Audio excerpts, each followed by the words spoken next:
Elle ne crie pas, elle ne frappe pas, elle ne te prévient pas, elle s'installe, doucement.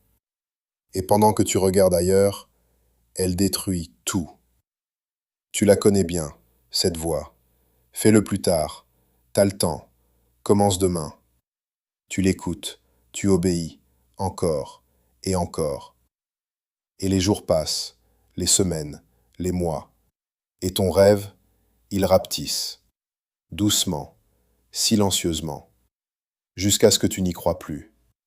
C'est ça le vrai crime de la procrastination. Elle ne te tue pas d'un coup, elle t'éteint, lentement. Dis-moi si tu te reconnais. Tu as un projet.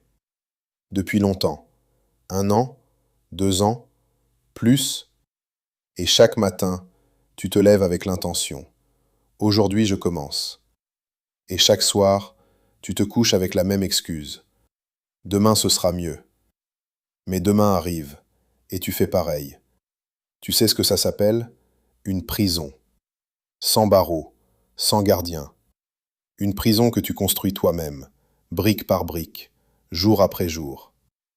En 1955, une femme monte dans un bus, Montgomery, Alabama. Elle est épuisée, pas de fatigue physique, épuisée de céder. Le chauffeur lui ordonne de se lever, de laisser sa place. Ce jour-là, Rosa Parks dit non. Un seul mot. Ce mot a changé l'histoire.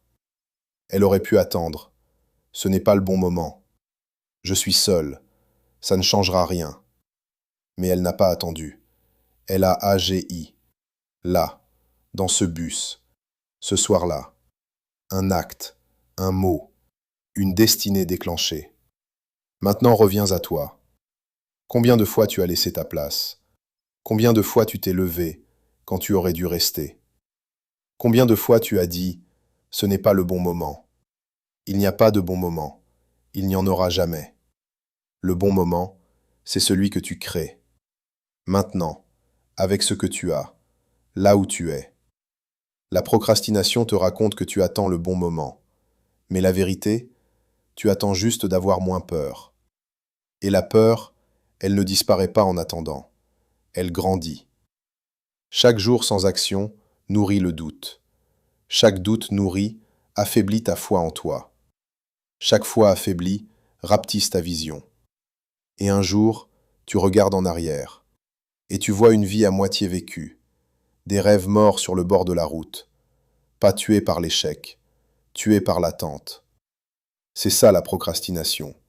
Un assassin silencieux. Et tu lui ouvres la porte chaque matin. Alors voilà ce que tu vas faire. Maintenant, pense à cette chose, celle que tu repousses, depuis trop longtemps. Tu vois? Bien. Tu as 60 secondes. Fais la première action. Pas la totalité, pas la version parfaite, juste la première. Un message envoyé, une page écrite, un appel passé. 60 secondes. Parce que l'action crée la motivation, pas l'inverse. Tu n'attends pas d'avoir envie, tu agis, et l'envie suit. Stop de laisser la procrastination écrire ton histoire. Stop de lui céder ta matinée, ton énergie, ta vie. Tu es né pour construire, pas pour attendre. Chaque seconde comptée, chaque action posée, chaque peur traversée. C'est ça ta destinée. Elle ne t'attend pas éternellement. Elle a une date de péremption. Et cette date se rapproche. Chaque jour, en silence. Agis maintenant, ou regrette pour toujours. Si cette vidéo t'a secoué, abonne-toi à King Motivation Books. Ici, on ne berce pas, on réveille. Active la cloche. Partage à quelqu'un qui attend depuis trop longtemps. Et souviens-toi, ta destinée ne procrastine pas. Toi, tu n'as plus le droit non plus.